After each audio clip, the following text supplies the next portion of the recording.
എല്ലാവർക്കും ഡെലിഷ്യസ് റെസിപ്പീസിലേക്ക് ഒരിക്കൽ കൂടി സ്വാഗതം. ഇന്ന് ഞാൻ വലിയ റെസിപ്പിയുമായിട്ടൊന്നുമല്ല വന്നിരിക്കുന്നത്. പക്ഷേ നമുക്ക് എല്ലാവർക്കും ഇഷ്ടപ്പെടുന്ന നെല്ലിക്ക ഉപ്പിലിട്ടതാണ് ഇന്നത്തെ വീഡിയോയിൽ കാണിക്കുന്നത്. നമ്മുടെ നാട്ടിൽ കടകളുടെയൊക്കെ മുന്നിൽ ഇതുപോലെ ഗ്ലാസ് കുപ്പികളിൽ നെല്ലിക്ക ഉപ്പിലിട്ടതും പച്ചമാങ്ങ ഉപ്പിലിട്ടതും ഒക്കെ വെച്ചിരിക്കുന്നത് കാണുമ്പോൾ തന്നെ വായിൽ വെള്ളം ഊറും. അപ്പോൾ ഇന്ന് നമുക്ക് ഈ നെല്ലിക്ക ഉപ്പിലിട്ടത് വീട്ടിൽ തന്നെ എങ്ങനെ ചെയ്യാമെന്ന് നോക്കാം. ഞാനിവിടെ 400 ഗ്രാം നെല്ലിക്കയാണ് എടുത്ത് വെച്ചിരിക്കുന്നത്. ഇത് നല്ലതുപോലെ കഴുകിയ ശേഷം ഒരു ടിഷ്യൂ പേപ്പറോ അല്ലെങ്കിൽ ഒരു കിച്ചൺ ടവലോ ഉപയോഗിച്ചിട്ട് നന്നായിട്ടൊന്ന് തുടച്ചെടുക്കണം. അതുപോലെ പച്ചമുളകും നല്ലതുപോലെ കഴുകി തുടച്ചെടുത്ത് വെച്ചിട്ടുണ്ട്. ഞാനിപ്പോൾ 8 പച്ചമുളകാണ് എടുത്തത്. ഈ നെല്ലിക്കയൊക്കെ നന്നായിട്ട് തുടച്ചെടുത്ത ശേഷം ഇതുപോലെ ഒരു ഫോർക്ക് ഉപയോഗിച്ചിട്ട് ഒന്ന് കുത്തി കൊടുക്കാം. ഇങ്ങനെ ചെയ്യുന്നത് എന്തിനാണെന്ന് വെച്ചാൽ ഉപ്പൊക്കെ നല്ലതുപോലെ ഒന്ന് നെല്ലിക്കയിൽ പിടിക്കാൻ വേണ്ടിയിട്ടാണ്. ഇപ്പോൾ ഈ എല്ലാ നെല്ലിക്കയും നന്നായിട്ട് നമുക്കിതൊന്ന് ഫോർക്ക് ഉപയോഗിച്ചിട്ടൊന്ന് കുത്തിയെടുക്കാം.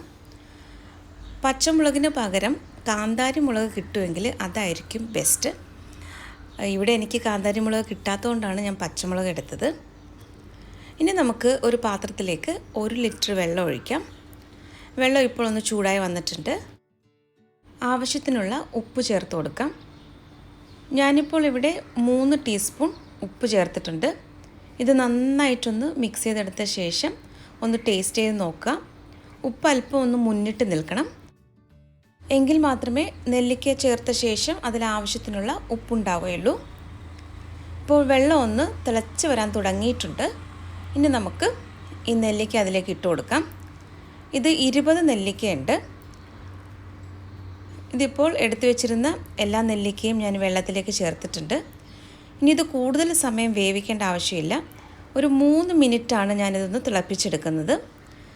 അതിനുശേഷം നമുക്ക് ഫ്ലെയിം ഓഫ് ചെയ്തിട്ട് ഇതൊന്ന് ചൂടാറാനായിട്ട് മാറ്റി വയ്ക്കാം. നല്ലതുപോലെ ചൂടാറിയ ശേഷം മാത്രമേ നമ്മളിതൊരു ഗ്ലാസ് ബോട്ടിലേക്ക് മാറ്റുന്നുള്ളൂ. ഇപ്പോൾ നെല്ലിക്കയൊക്കെ നല്ലതുപോലെ തണുത്ത് വന്നിട്ടുണ്ട്. ഇപ്പോൾ കണ്ടില്ലേ, ഇതിൻ്റെ കളറൊക്കെ ചെറുതായിട്ടൊന്ന് മാറിയിട്ടുണ്ട്. ഇനി ഇത് നമുക്കൊരു കുപ്പിയിലേക്ക് മാറ്റാം. ഈ ഗ്ലാസ് ബോട്ടിൽ നല്ലതുപോലെ കഴുകി തുടച്ചു വെച്ചിരിക്കുന്നതാണ്. ഇതിലൊട്ടും തന്നെ വെള്ളത്തിൻ്റെ അംശം ഉണ്ടാകാൻ പാടില്ല. വെള്ളമൊക്കെ ഉണ്ടെങ്കിൽ അതിൽ പിന്നെ പൂപ്പലൊക്കെ വരാനുള്ള സാധ്യതയുണ്ട്.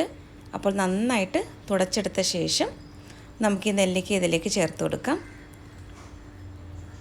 ഈ ഉപ്പ് വെള്ളം കൂടി നമുക്ക് ഈ കുപ്പിയിലേക്ക് ഒഴിച്ചു കൊടുക്കാം. ഇനി ഇതിലേക്ക് നമുക്ക് പച്ചമുളകാണ് ചേർക്കാനുള്ളത്.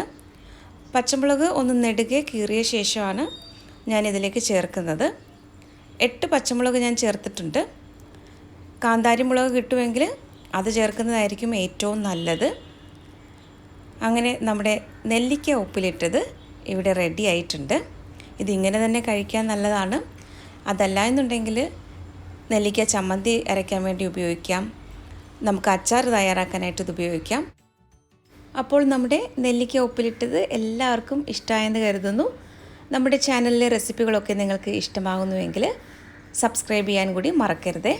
അപ്പോൾ മറ്റൊരു നല്ല റെസിപ്പിയുമായിട്ട് വീണ്ടും വരാം. താങ്ക്